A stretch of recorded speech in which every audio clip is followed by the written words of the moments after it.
Isang kalahating tao at kalahating cursed spirit ang unang resulta sa eksperimento ni Kenjaku na nangyari way back sa Meiji era at ang sinasabing kapatid ni Yuji Itadori. Ang individual na to ay nakilala bilang si Choso. Si Choso ay isa sa siyam na tinatawag na death paintings na kilala bilang special grade curse womb. At bagamat na incarnate na si Choso sa katawan ng isang tao, ay ang buhay na to ay tila ba'y naitago sa kasaysayan. Kaya naman sa video to ay alamin natin ngayon kung ano at sino nga ba siya, bakit binuo siya bilang isang hybrid at bakit itinuring niya talagang kapatid si Yuji Itadori. Pero bago mo natin simulan, gusto ko lang pong ipaalam na ang video to ay naglalaman po ng spoilers from the manga. Kaya with that being said, simulan na natin ang origin ni Choso. 150 years ago sa Meiji era, may isang sorcerer mula sa Kamo clan na nagngangalang Noritoshi Kamo ang nakilala sa kanyang mga eksperimento na hindi makatao. Dahil ineksperimentohan niya lang naman ang babaeng may kakayahang magbuntis ng kalahating cursed spirit at kalahating tao. Ipinabuntis niya ang nasabing babae sa isang cursed spirit kung saan ay dito niya rin inihalo ang kanyang dugo. Ngunit nung nagdalang tao na sanang babae, ay pinalaglag naman ni Noritoshi Kamo ang sanggol hanggang sa umabot ito sa 9 na beses na pagbubuntis at 9 na beses na panlalaglag. At ang eksperimento ay nagresulta sa siyam na tinatawag na curse womb death paintings. Ang pinakaunang death painting ay si Choso. Dahil sa eksperimentong yan, si Noritoshi Kamo ay nakilala bilang ang pinakamasamang sorcerer sa kasaysayan. Ngunit lingid sa kanilang kalaman, ay sa mga panahong isinagawa ang eksperimento ay may utak na pala na namamahay sa ulo ni Noritoshi. At ang utak na yan ay si Kenjaku. Dahil dito ay nung inihalo ni Kenjaku ang dugo ni Kamo dito sa babae na ipinabuntis niya sa cursed spirit, ay masabing naihalo na rin ang DNA ni Kenjaku sa dugo na to. Dahilan na nananalitay na rin ang dugo ni Kenjaku sa mga death paintings.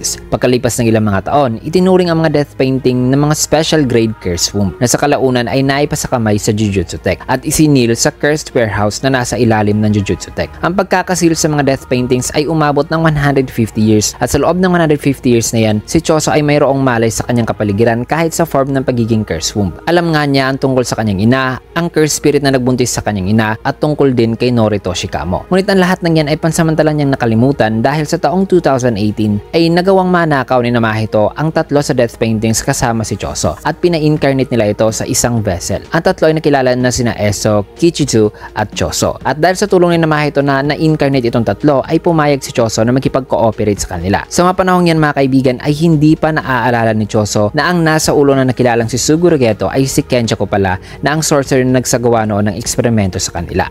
Sa pag-incarnate ni Choso ay may kita na mayroon itong malalim na pagmamahal sa lahat ng kanyang mga kapatid. Subalit ang pagsasama ng tatlo ay di rin nagtagal nang napas lang ni na Yuji at Nobara ang kanyang dalawang kapatid na ikinagalit ni Choso ng gusto. Kaya pumayag din si Choso kina Mahito na tulungan sila sa gagawing pagsisil kay Gojo Satoru sa Shibuya. Ngunit ang tunay niya talaga motibo dito ay ang ipagigante ang kanyang mga kapatid sa pamagitan ng papatay kay Yuji at Nobara. Kaya during sa mission nila sa Shibuya ay nainis ng gusto sa kanya si Jogo nung walang masyadong effort ang ginawa nito sa pagtulong upang isil si Gojo. Kaya nung nagtagumpay ang grupo ni Kenjaku sa pagsil kay Gojo ay dito nagsimulang kumilos si Choso na nagpaunahan pa sila sa kung sino ang unang makakakita kay Yuji. At bagamat magkapareho ng target itong si Jogo, Mahito at Choso, ay ang unang nakakita kay Yuji ay si Choso. At ang kanilang paghaharap ay mas lalong nagpagalit kay Choso nung sinabi ni Yuji kay Choso na umiyak raw mga kapatid nito matapos itong mamatay. Kaya na may dito ipinamala si Choso ang kanyang blood manipulation technique na nagtagumpay pa nga si Choso na mapuruhan si Yuji. Ngunit nung nasa bingitan ng kamatayan si Yuji at nang tatapusin niya na sana ito, ay bigla siyang nakaramdam ng isang sensation na naramdaman niya rin noon bago namatay ang kanyang mga kapatid. Ang sensation na ito ay isang ability ng kanyang curse technique na kung saan ay dahil sa kanyang blood connection dito sa kanyang mga kapatid ay nararamdaman niya ang mga to kung malapit na itong mamamatay. Kaya dito naguluhan ng gusto si Choso dahil naramdaman niya rin ang same sensation kay Yuji nang nasa bingit na ito ng kamatayan. Bukod dyan ay dinagdagan pa ang gulo sa kanyang isipan nung biglang pumasok ang isang memory na di kailanman nangyari. At sa memory nito ay may kitang masayang kumakain si Choso kasama si Yuji at ang mga death paintings. At tinawag pang ang kuya ni Yuji itong si Choso. Kaya matapos makapag-isip-isip ay kagad kumilo si Choso papapunta kina Yuji at matapos makarating sa lugar ay dito niya nakita si Kenjaku na sa unang pagkakataon ay dito niya naalala ang lahat mula sa kanyang tunay na mga magulang hanggang sa lalaki nagsagawa ng eksperimento sa kanyang ina na nakilala niya bilang si Noritoshi Kamo. At dito napukaw ang galit ni Choso kaya tinulungan niya sana si Yuji sa pagtapos kay Kenjaku at dito na rin itinuring ni Choso si Yuji bilang kanyang kapatid na kapatid umano sa dugo. Dahil ayon sa kanya na malaki raw ang posibilidad na nagpalipat-lipat ang utak sa iba't ibang katawan sa loob ng 150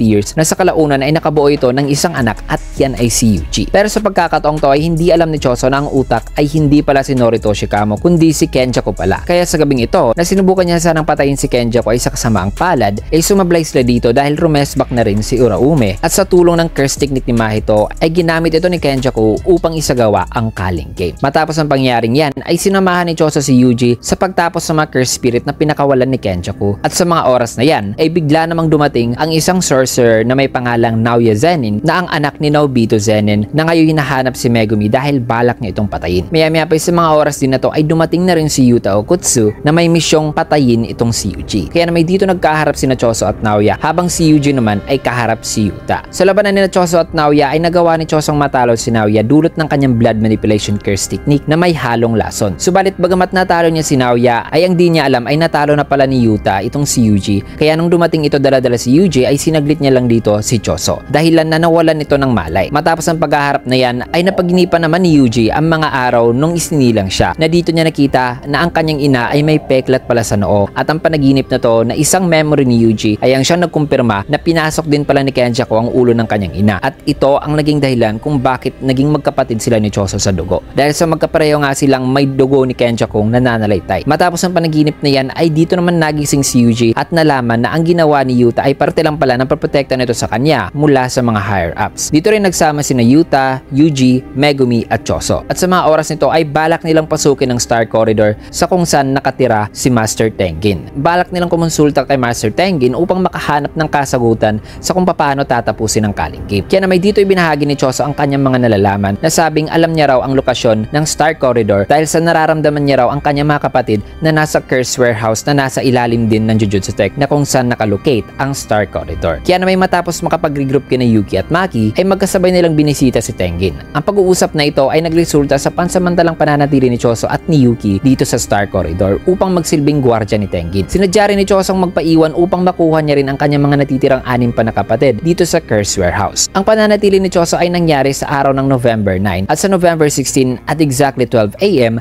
ay dito na rin dumating si Kenjaku sa Star Corridor na kung saan ay ang unang humarap sa kanya ay si Choso. Ngunit bago pa man sila nagkaharap ay sa mga nagdaang araw ay nagsagawa na pala sina Choso, Yuki at Tengen ng mga pagpaplano sa pagtalo kay Kenjaku. Nagkausap din ng masinsinan si Yuki at Choso na kung saan ay dito binahagi ni Choso ang kanyang nararamdaman sa kanyang sarili at sa kanyang mga kapatid. Tinanong niya si Yuki kung ano ba raw ang pananaw nito sa kanya na isa ba raw talaga siyang tao. Nasagot naman ni Yuki na sa tingin niya ay malaki raw ang magiging papel ni Choso sa kinabukasan ni Yuji bilang nakakatandang kapatid nito. Kaya dapat ay hindi raw mamatay si Choso upang hindi niya maiwang mag-isa si Yuji. Kaya na may dito naiyak si Choso dahil sinisisi niya ang kanyang sarili sa pagkamatay ni na Eso at Kijizu na dahil daw sa mas pinili niya ang mas madaling landas para sa kanila ay nagresulta daw tuloy ito sa pagkamatay ng dalawa sa kamay pa ni Yuji Itadori na kanya ring kapatid. Binahagi kasi ni Choso kay Yuki na nagdesisyon daw siya noon na mamuhay sila bilang mga sumpa o mga curse spirit sapagkat alam niya raw na hindi raw sila tatanggapin ng mga tao dahil sa kanilang itsura. Kaya para sa kanya ay mas mainam na mamuhay na lang daw sila bilang mga sumpa. Matapos niyan ay dito sa paghaharap ni Choso at Kenjaku ay dito ibinahagi naman ni Kenjaku sa kanya ang kanyang layunin sa Culling Game at sinabi niya rin dito na isa umanong palpak ang mga death paintings at sa parte naman ni Yuji ay sinabi rin dito ni Kenjaku na nagampanan na raw nito ang kanyang role bilang vessel ni Sukuna, bagay na ikinagalit ni Choso. Kaya nung naglaban ng dalawa ay nung matatalo na sana si Choso ay biglang nabuhayan si Choso nang ginamit niyang inspirasyon ang kanyang mga kapatid at dito siya nakagawa ng bagong version ng kanyang curse technique na para bang nagagaya niya ang curse technique ng kanyang mga kapatid. Rumespak din dito si Yuki at pinagtulungan nila si Kenjaku ngunit ang labanang to ay nagresulta naman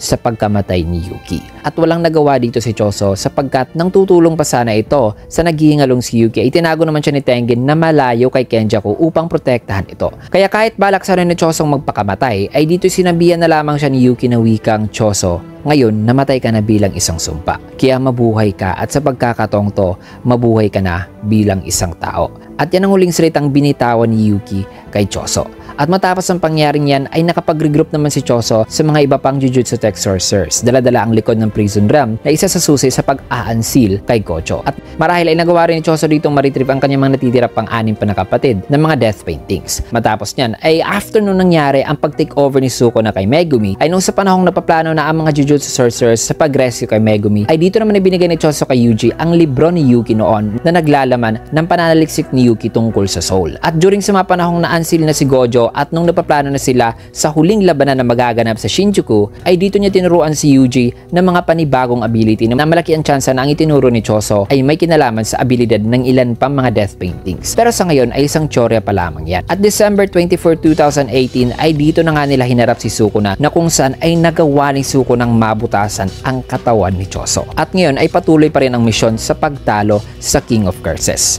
At yan ang kwento ni Choso. Isa sa magagandang karakter sa series at ang kapatid ni Yuji Itadori. Kaya naman kung nagustuhan nyo ang ating video at kung trip nyo mga ganitong klaseng video ay can get a like, comment, follow, subscribe na rin for more videos like this dahil gagawa pa tayo ng iba pang mga origin video mga kaibigan sa mga characters sa series na ito. Maraming salamat and see you guys again on my next video.